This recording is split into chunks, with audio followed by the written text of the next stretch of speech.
From taboo to tradition, how did a controversial plant become a sacred drink? Today I'm diving into Bhang, myth, medicine and festivals. First, the word. In India, Bhang refers to a traditional drink made with parts of the cannabis plant, spices, nuts and milk. It isn't a party punch, it's rooted in ritual. Let's rewind.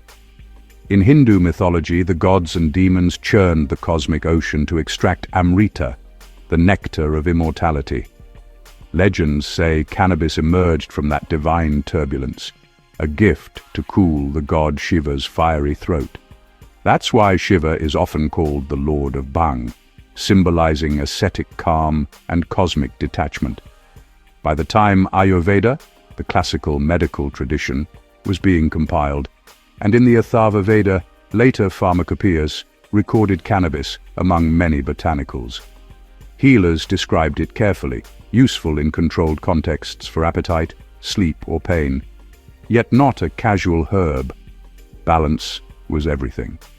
So how did it become a drink? In North India, especially during Holi, the festival of colors, Bhang became a seasonal ritual offering. People prepared a ceremonial beverage, offered it to deities, then sipped as part of communal celebration, intention, prayer, and social cohesion. Over centuries, courts and sultans noticed. Mughal chroniclers wrote of controlled consumption in royal settings. Later, the British commissioned the vast 1894 Indian Hemp Drugs Commission to study real patterns, from devotional to everyday, and how harms depended on dose, context, and vulnerability. Bhang also took on regional flavors. In Varanasi, vendors became famous for festive mixes. In Rajasthan and Punjab, versions carried local spice palettes.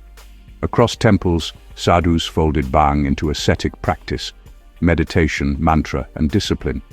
But sacred doesn't mean safe for everyone. Modern science echoes caution. Potency varies, mental health risks exist for some, and legal rules differ widely by place. In many parts of India, regulated Bhang shops exist under specific laws, while other forms remain restricted or prohibited. So what makes Bhang more than a drink? Context.